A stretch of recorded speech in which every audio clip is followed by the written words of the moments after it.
Hey guys, Happy New Year! I hope you guys make some resolutions that you can actually stick to this year. Mine? I'm gonna quit drinking soda.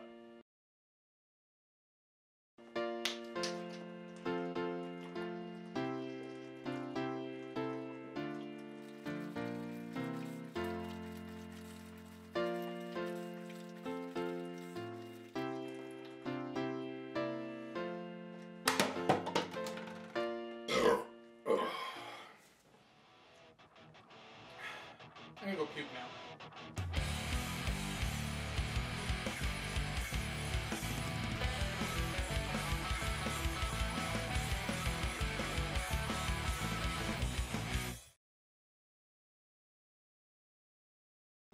I know, you guys are probably sick of top 10 lists, but I promise, this is the last one I'm gonna do for a while. Probably. 2013 was probably one of my favorite years in gaming ever, so I've compiled a list of my top 10 favorites. Now that doesn't mean the top 10 best, because that's an argument for another day. And besides, the answer to that is Deadpool.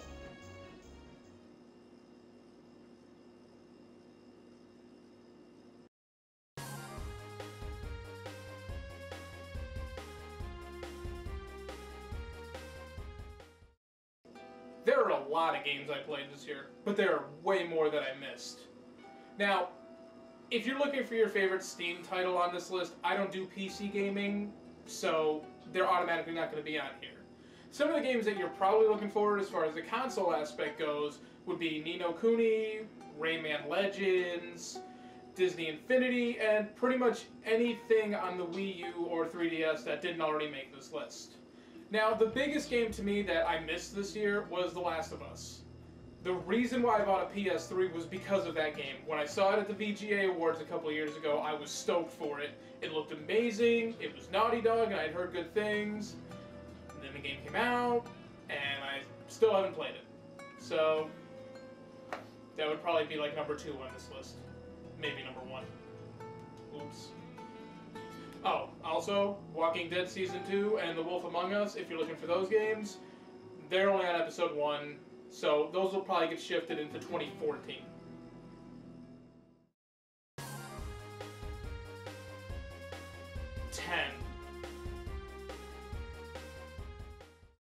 About half of the games that appear on this list I've already done reviews of, so I'll keep it short with those.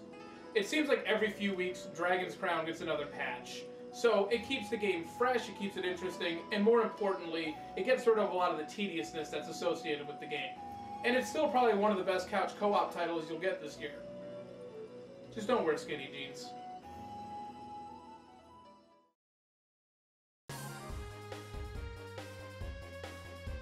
Nine. One of the rules I try to keep in place with this list is I don't want any HD ports, because something like Kingdom Hearts already has a legacy to go off of. But DuckTales Remastered is a complete remake, so it counts on this list. I've already done a review on this one as well, so you can click the annotation, which will be somewhere on the screen to see it. But it's still one of the better platformers you're going to get this year. Yes, they made the game take longer because of tutorials and dialogue and storyline and yada yada yada, I get that. But unlike some games, Assassin's Creed, the gameplay is actually the best part and what you want to get to.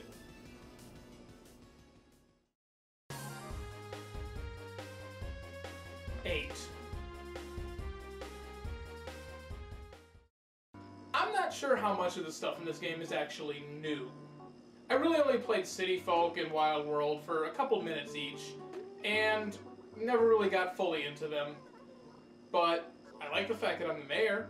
I miss good old Tortimer, but he never let me build a bridge whenever I wanted, so screw him. I'm sorry, Tortimer, I love you.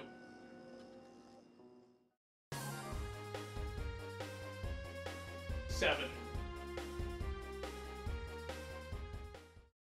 The first quickshot video I did was on this game, and at the time I thought it would be a main contender for Game of the Year. And here it is at number 7, so that shows how well that went. It's a shame too, since everybody seemed to forget about it, but it was one of the best reboots I've ever played.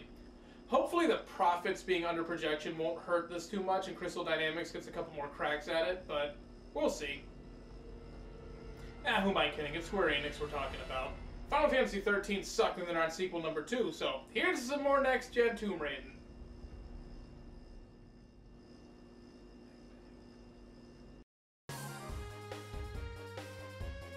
6. The whole Metroidvania classification is kind of weird to me, because I've never played any of the games from either of the franchises. But it didn't stop me from loving Guacamelee. I think between this and Mutant Blob's Attack on the Vita, Drinkbox is becoming one of my favorite developers. And I'm not really that big of an indie gamer. A great art style, hilarious theming, some of the best reference humor you'll get, and on top of that, some challenging platforming sections, and Guacamelee is a game that should be in everybody's video game library. And hey, it's even coming out on PS4 next year, and it's already on Steam, so no excuses. 5.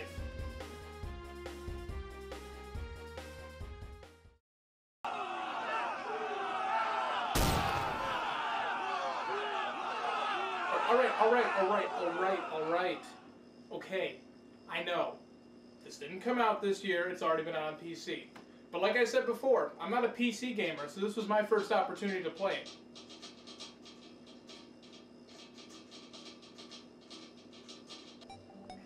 I know it's a Minecraft clone, but I still haven't played that. Just another shrink-wrapped game sitting on my shelf. And hey, if I had actually gotten around to playing it, it would count too. But anyways, I spent way too much time on this game playing by myself. Imagine if I had some friends to play with. Probably would have been higher. I'd probably still be playing it.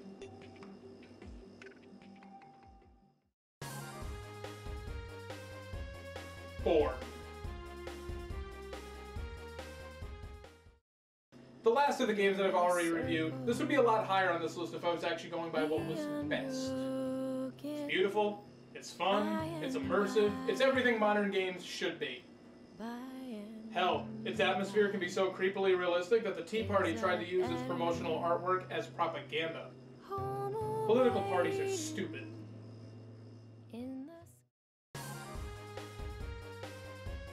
3. The fastest selling entertainment product of all time, making $800 million in the first 24 hours and $1 billion in the first 3 days? Yeah, it belongs up here in this list. GTA is a franchise I really only got into within the last few years. When it was on the PS2, which I didn't have, I only really liked going around and blowing stuff up. I never liked the story at all. I don't like Vice City that much either. Someone's gonna shove a pitchfork through my face. But while I enjoyed GTA 4, it didn't really have great balance in the story. It was a really dark and gritty story, which was awesome, but then it threw in 2 goofballs for comedic relief and sort of just threw everything off. GTA 5 fixed that. It replaces the grit with more of a buddy road trip comedy feel. There's drama, but it's more of a romp like Die Hard than anything else. Not to mention it has Trevor, easily one of the best characters ever. Unlike some other big gaming companies, Rockstar recognizes what its competition does and utilizes what they feel will help, such as the car customization that's been available in Saints Row for a few years. Oh, and you probably noticed this, but unless you die or are switching characters, no loading screens. Why can't companies do this more often? If I was making an actual best of the year list, this would be number 1, and it wouldn't even be close.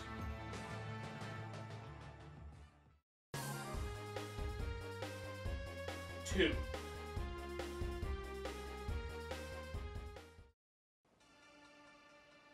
I doubted this game. I really thought it was going to be garbage.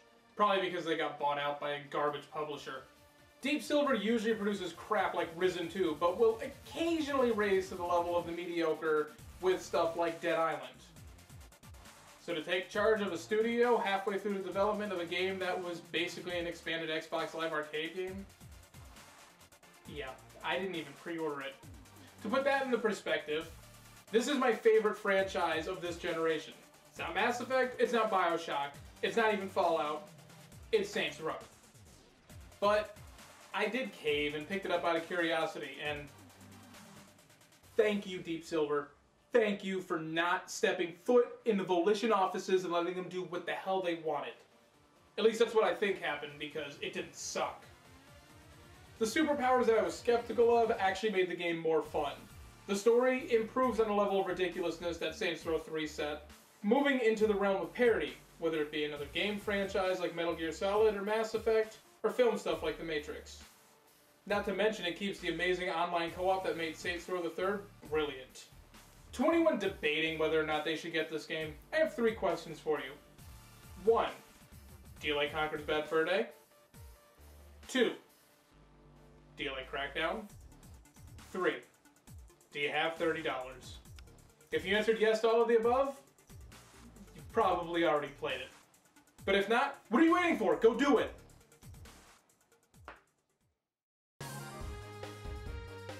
Number 1.